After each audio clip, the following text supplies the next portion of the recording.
On May 1, 1963, at 3:30 p.m., a 16-year-old high school girl named Yoshi Nakata from Sayama City, Saitama Prefecture, was on her way home after finishing her school early. It was her birthday, and she had told her classmates that her family was preparing a birthday dinner, so she was in a hurry to get home. However, when her family did not see her return by 6:30 p.m., her older brother Kenji Nakata, worried, immediately rode his bicycle to the school to search for her. Despite an hour of searching, he still could not find her. Feeling desperate, he returned home at 7:40 p.m. Just before entering the house, he noticed a letter at the entrance, containing his sister's student ID and many spelling mistakes. The ransom note read, "If you want your daughter to stay alive, bring 200,000 yen to the Sanoya store at midnight on May 2nd. A friend of mine will pick it up. If you're late by even a minute, the child will die. If my friend doesn't return on time, go to the pond in Cebu Park to find your child. If he returns on time, your child will be released in 1 hour. Remember, don't contact the police, don't tell anyone. If anyone else shows up to take the money, I will kill her." Upon reading this, Yoshi's father, Isaac Nakata, thought for only 10 minutes before he called the police. Upon receiving the report, the local police immediately set up a special task force and discussed a plan with the Nakata family. They would have Yoshi's older sister, Tomiko Nakata, deliver the 200,000 yen in fake money to the store, while police officers hid in the fields nearby. They waited at the location, prepared to arrest the suspect as soon as the ransom was taken. The police were uncertain about the exact time mentioned in the note, midnight on May 2nd, and so they began the stakeout the evening before, on May 2nd. At 12 a.m. on May 3rd, the police finally saw the suspect. As Tomiko Nakata cautiously approached the store, she heard a voice from the fields nearby ask, "Is she here?" She replied, "Yes." The voice then asked, "Did you call the police? Are those two?" Before the question was completed, the suspect realized something was wrong and began to flee. Despite 20 officers blowing whistles to signal the suspect's capture, the man managed to escape. The police immediately dispatched nearly 100 more officers and tracking dogs to chase him. The dogs led them to a small river, where the scent trail disappeared. All they could find were a series of large footprints from the crime scene to the riverbank. A few days later, on May 4, 1963, at 10:30 a.m., the police discovered a body buried in a shallow pit between tea fields and wheat fields. The victim was face down, with her head wrapped in a handkerchief from a food factory in Edagawa Ward, Tokyo, and a large stone placed on the back of her head. A towel from a local store was tied around her neck, and her limbs were bound with rope, with her hands tied behind her. Forensic examination confirmed that she had died from mechanical asphyxiation, and there was a blunt force injury to her head. The time of death was estimated to be 1 to 2 hours after a meal, as her stomach contained remnants of porridge with vegetables, beans, and tomatoes. Traces of semen of blood type B were found in her body, though DNA testing was not available at the time. The victim was soon identified as Yoshi Nakata, who had been missing for 3 days. After the body was found, the police were criticized for the failure of their operation the previous night, which many believed led to Yoshi's death. The police came under immense public pressure and allocated more resources to investigate the case.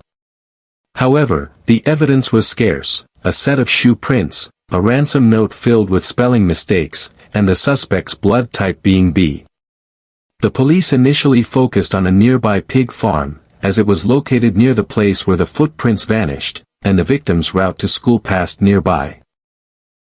They questioned the farm's owner, who revealed that a shovel had gone missing, and the police soon found the shovel in a nearby field. The soil on the shovel matched the dirt at the burial site, so they quickly identified a suspect, 27-year-old Genji Otomo, a pig farm worker from a marginalized group known as the Burakumin, a historically discriminated class in Japanese society. Otomo had also worked as a long-term laborer at the Nakata family's home.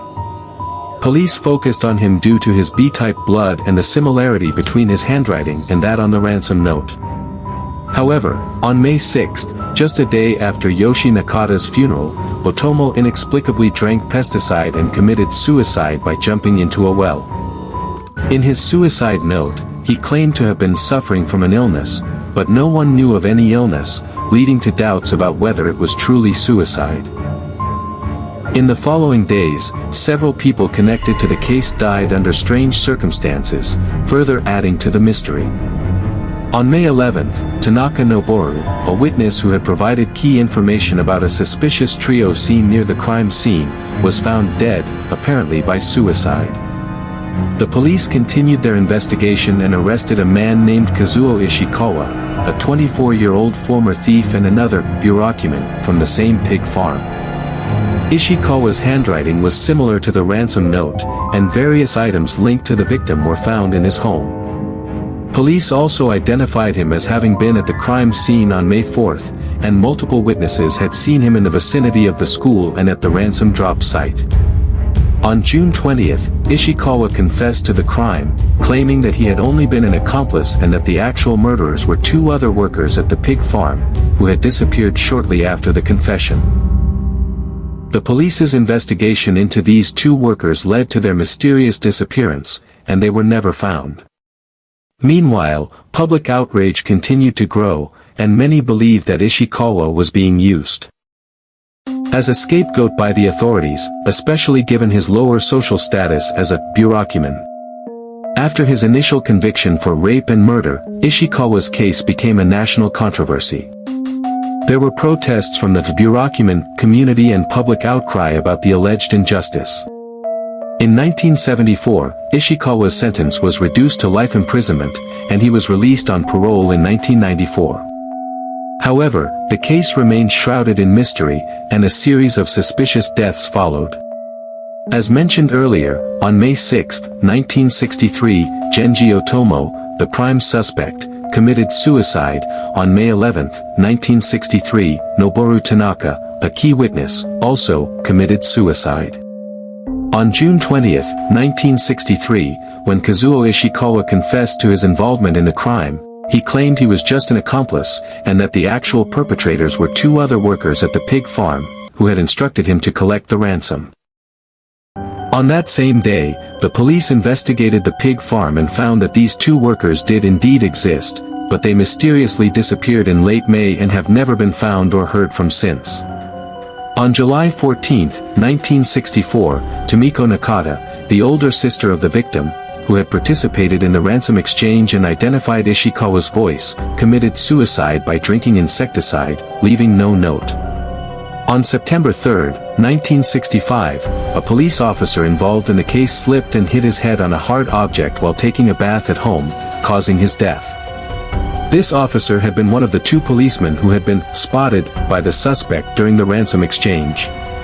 On October 24, 1966, the older brother of the pig farm owner was killed by a train, and the station logs from that day were mysteriously torn up.